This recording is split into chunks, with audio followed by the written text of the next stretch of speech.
Hi everyone, Lead Assassin here, and today I want to talk about Final Fantasy VII with you guys, and specifically the remake.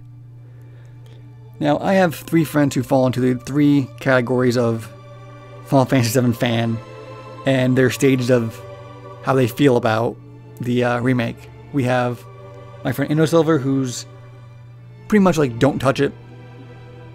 The 7 was good for its time, the graphics are kind of what add to the charm of the game, and it should stay that way.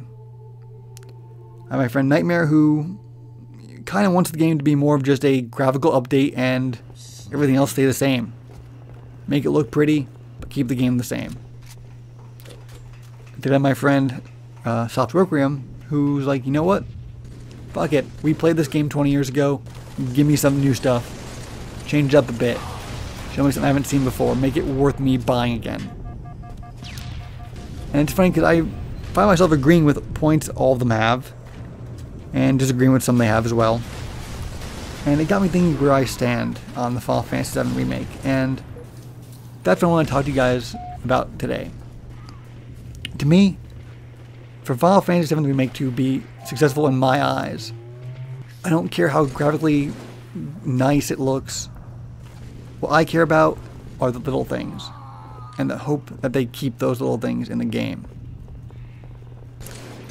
In case you don't know what I'm talking about, Final Fantasy VII is a gigantic game, and in my opinion it's an absolutely great game. But I worry that in the task of modernizing the game, that it's going to lose out on a lot of what made it great to me. In today's AAA gaming market, unfortunately it's a lot about how good a game looks, and games will often suffer for that. I'm going to draw a parallel that might not be used again, but I'm going to parallel Halo with the franchise going with Halo 5 and compare it to Final Fantasy VII. Both the fan bases are very hard on change. Let's be honest here, folks. A lot of the more hardcore fans really don't like change. In Halo 5, we hear that we're losing split screen, and it is being cost because the game has to be 60 frames, 1080. And there's no way the Xbox One can render that and split screen it. It's just not possible. And people are outraged about it.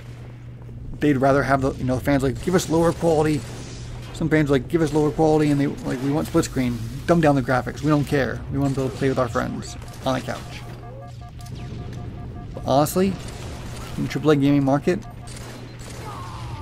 they're trying to sell. And the prettiest of graphics is going to be a selling point.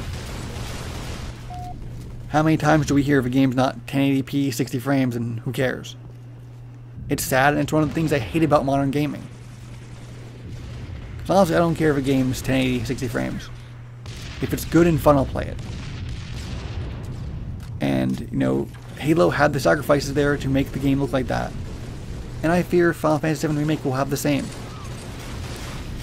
In a quest to make the game look as good as possible, and we all know Square makes things look pretty.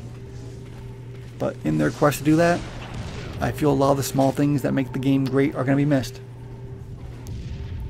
7 was so massive and had so many things in there that were fun and different and things that modern JRPGs don't have.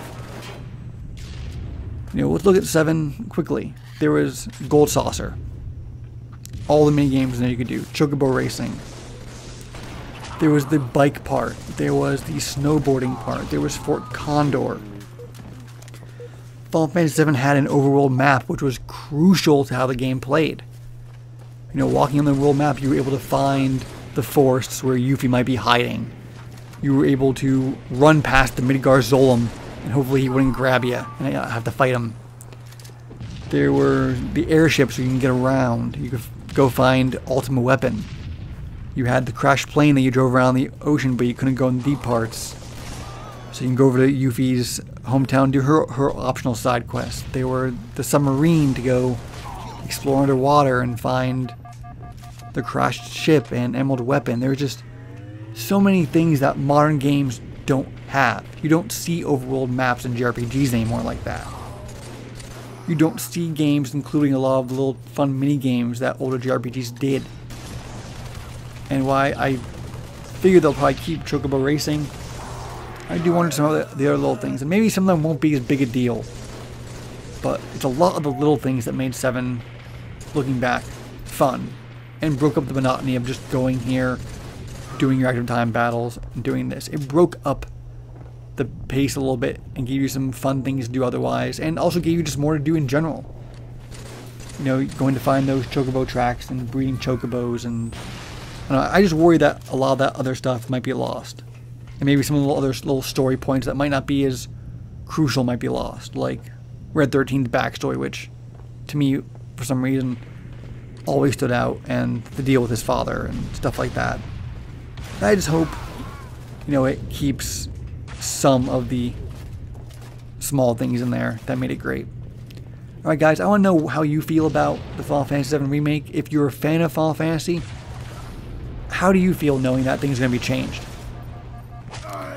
And if you're not a fan of Final Fantasy, never played 7, you know, are you going to give this game a shot?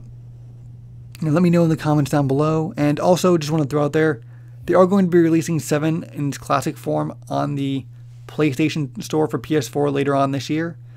Wasn't sure if people knew that or not. Alright guys, I know I ran a little bit over here, so hopefully you guys enjoyed, and I'll talk to you guys later.